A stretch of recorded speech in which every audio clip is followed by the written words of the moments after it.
तो ये युद्ध तुम्हारे सामने अपने आप ही प्रस्तुत हुआ है। यदृच्छया, तुमने इच्छा नहीं किया था, ये युद्ध तुम्हारे सामने आया है। यदृच्छा चोपपन्यम स्वर्ग द्वारम अपावृतम, इसको करने से ही तुम्हें स्वर्ग का द्वार प्राप्त होगा। अर्जुन ने कहा था कि हम नरक में वास करेंगे, याद है हमको पाप हो रहा है। कथम न गे अस्माभि पापात् अस्मिन् निवर्तितुम, उन्होंने कहा था कि कैसे हम लोग ये जानकर भी हम लोग इस प्रकार का पाप कैसे करेंगे, हमें तो नरक में वास, नरक नियतो वासो भवति इति, ऐसा था। तो यहाँ पे भगवान कृष्ण कह रहे कि अगर तुमने युद्ध नहीं किया तब तुम नरक में जाओगे, और अगर युद्ध करोगे तो ही तुम स्वर्ग को प्राप्त करोगे। यदृच्छया चोपपन्यम स्वर्ग द्वारम अपावृतम सुखिना क्षत्रिया पार्थ लवंतिम युद्धम ईदृशम। इस प्रकार के युद्ध एक क्षत्रिय, जिस क्षत्रिय को प्राप्त होता है वो तो सुखी होता है। तुम इस युद्ध को लड़ो।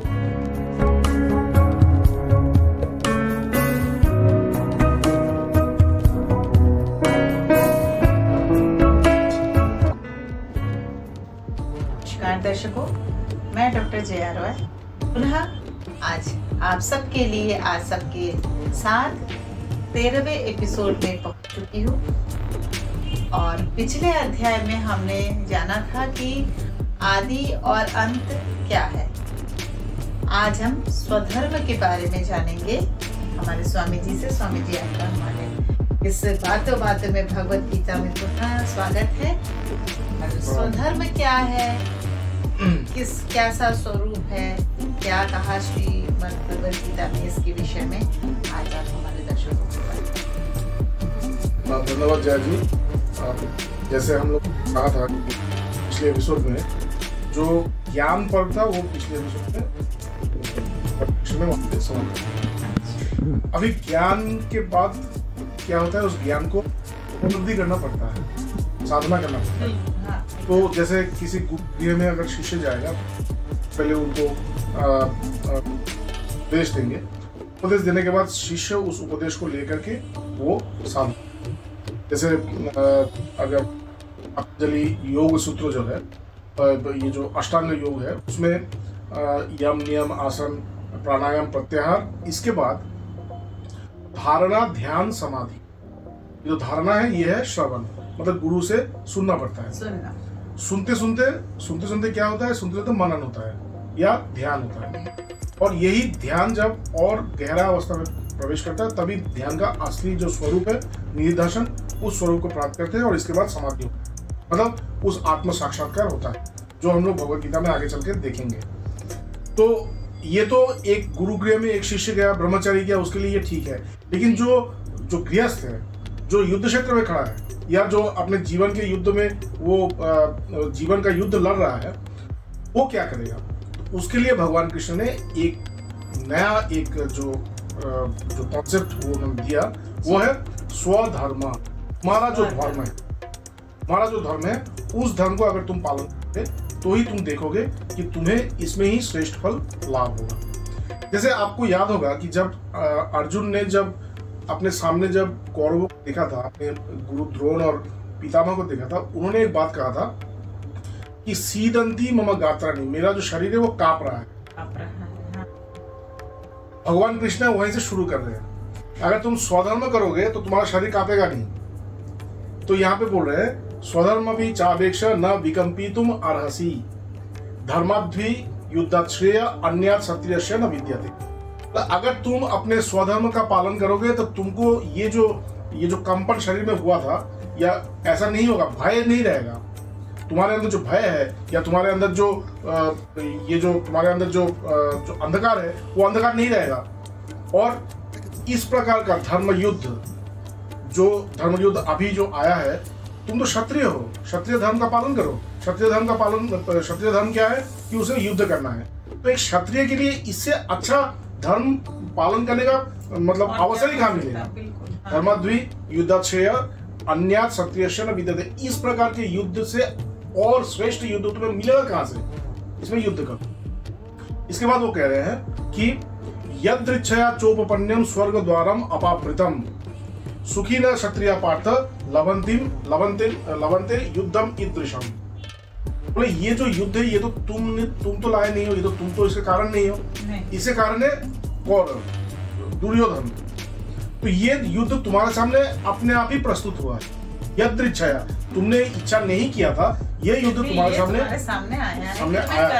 यदृच्छा चोपपण्यम स्वर्ग द्वारम अपावृतम, इसको करने से ही तुम्हें स्वर्ग का द्वार प्राप्त होगा। अर्जुन ने कहा था कि हम नरक में वास करेंगे, याद है हमको पाप हो रहा है, कथम न गे अस्माभि पापा अस्मिन् निवर्तितुम, उन्होंने कहा था कि कैसे हम लोग ये जानकर भी हम लोग इस प्रकार का पाप कैसे करेंगे, हमें तो नरक में वास, नरक नियतो वासो भवति इति, ऐसा था। तो यहाँ पे भगवान कृष्ण कह रहे कि अगर तुमने युद्ध नहीं किया तब तुम नरक में जाओगे, और अगर युद्ध करोगे तो ही तुम स्वर्ग को प्राप्त करोगे।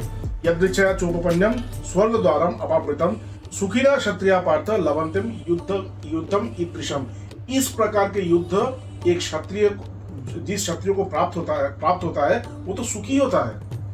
तुम इस युद्ध को लड़ो, ठीक है। इसके बाद वो कह रहे हैं कि अगर तुमने इस युद्ध को नहीं लड़ा तब क्या होगा। अगर तुम जैसे तुम अपने आप को रोक रहे हो कि नहीं मैं युद्ध नहीं करूंगा, तो तुम अगर युद्ध नहीं करते हो तो क्या होगा। उन्होंने कह रहा है कि अथ चेत्वम इमं धर्मम संग्रामम न करिष्यसि, अगर तुमने अपने धर्म का पालन ना करके अगर तुमने संग्राम नहीं किया, तथा स्वधर्मम कीर्तिम च हित्वा पापम अवाप्स्यसि, तभी तुम अपने स्वधर्म को और अपने कीर्ति को हनन करोगे, तुम अपने स्वधर्म का हनन करोगे, और अपना जो कीर्ति, तुम्हारा जो यश है, लोग जानते हैं कि अर्जुन बहुत वीर है, ये जो तुम्हारा ये जो कीर्ति है ये इसका हनन हो जाएगा और तुम पाप को प्राप्त होगे, ठीक है। और इसके साथ क्या होगा, इसके साथ बोल रहे हैं कि अकीर्तिम चापि भूतानि कथयिष्यन्ति ते अव्ययम, ये जो तुम्हारे जो लोग हैं, ये जो तुम अगर युद्ध नहीं करोगे तो तुम्हारा ऐसा अपयश होगा जो तुम कल्पना भी नहीं कर सकते।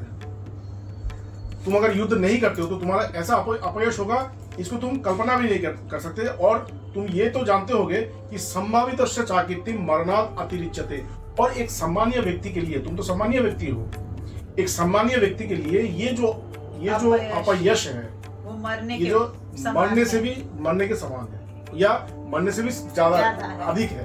अब मर जाना भी, जैसे पहले में ऐसे ही होता था, अगर किसी को दंड देना है तो मृत्युदंड नहीं देते थे, उनको अपमानित करके छोड़ देते थे, और ये जो अपमानित करके छोड़ देना ये मृत्यु दंड से भी अधिक माना जाता था। जैसे आप देखेंगे कि जब ये अंत में, कुरुक्षेत्र के अंत में, युद्ध के अंत में, जब अश्वत्थामा को भगवान कृष्ण ने वो किया, पांडवों के जो पुत्रों को जब उन्होंने हत्या किया था, भगवान ने उनको मारा नहीं, भगवान ने छोड़ दिया था, वो जाओ, का जो मणि है उस मणि को लेकर के जाओ।